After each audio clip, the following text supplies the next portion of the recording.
दोस्तों, जय भीम जय संविधान। संसद भवन के मानसून सत्र में विपक्षी सदस्य एसआईआर के मुद्दे को लेकर संसद के अंदर हो चाहे बाहर हो लगातार प्रदर्शन कर रहे हैं। वहीं नगीना के सांसद चंद्रशेखर आजाद एक दवा एक दाम नीति को लेकर की मांग कर रहे हैं।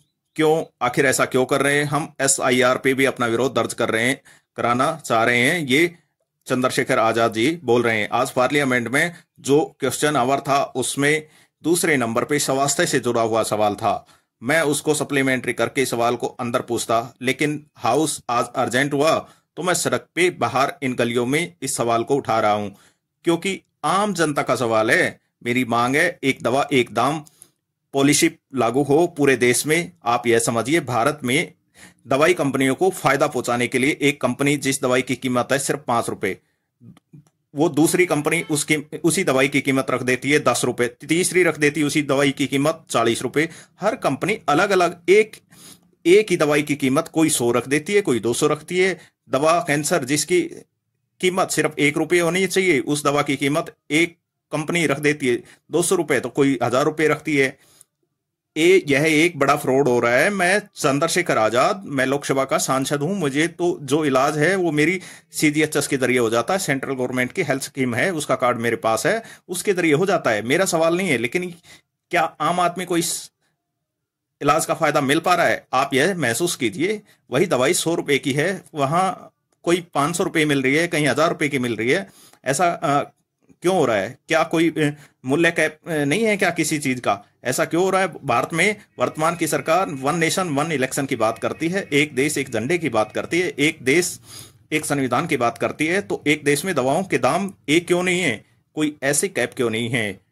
मैं ये नहीं कह रहा हूं कि दवा कंपनियों को मुनाफा ना हो, मुनाफा होना चाहिए, लेकिन उनका भी अधिकार बैठता है। लेकिन मुनाफे के नाम पे 200% दवाइयों के दाम बढ़ा के ये जायज नहीं है। लेकिन ऐसा क्यों हो रहा है? यह आज से नहीं हो रहा है, बहुत पहले से हो रहा है। अब इसका जवाब तो सरकार को ही देना है। मैं तो सरकार से सवाल कर रहा हूं कि ऐसा क्यों है, क्योंकि मैं तो महसूस कर रहा हूं जिस भी डॉक्टर के पास जाओगे तो सरकारी हो चाहे वो प्राइवेट, सब लिख कर दे देते हैं, चलो मेडिकल से ले लेना बाहर से।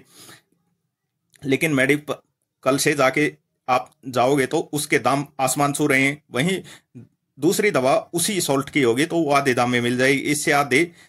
तो ये इस तरीके से गरीबों के साथ अन्याय हो रहा है, यह गलत है। इसलिए हमारी मांग है कि एक दवा एक दाम नीति लागू होनी चाहिए।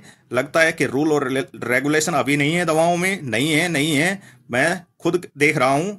आप कहो तो मैं आपको एक एग्जाम्पल कराता हूं। चलिए मेरे साथ मेडिकल स्टोर पे आपको दिखाता हूं। इसका सबसे ज्यादा नुकसान किसको होता है? गरीबों को भी होता है, अमीर को भी तो है, सभी को होता है।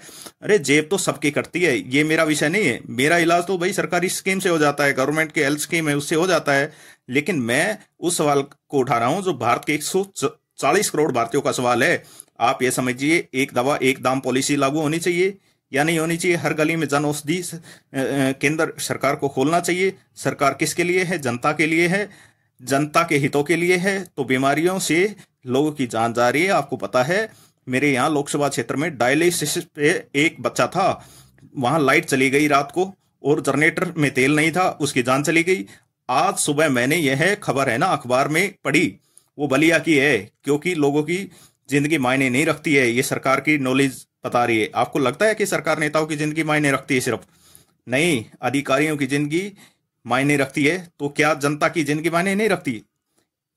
हर एक आदमी की जिंदगी मेरे लिए मायने रखती है। आपको लगता है कि सरकार को प्राथमिकता के आधार पर इस पर अमल करना चाहिए? और आप एक बिल लेके आइए और इसको पास कीजिए। एक दवा और एक दाम पूरे देश में होना चाहिए। अगर मेरी मांग गलत हो तो सरकार मुझे बता दे। तो सरकार को सबसे पहले एक बहुमत बिल पास करके लागू करना चाहिए, और लागू करेगी तो जनता को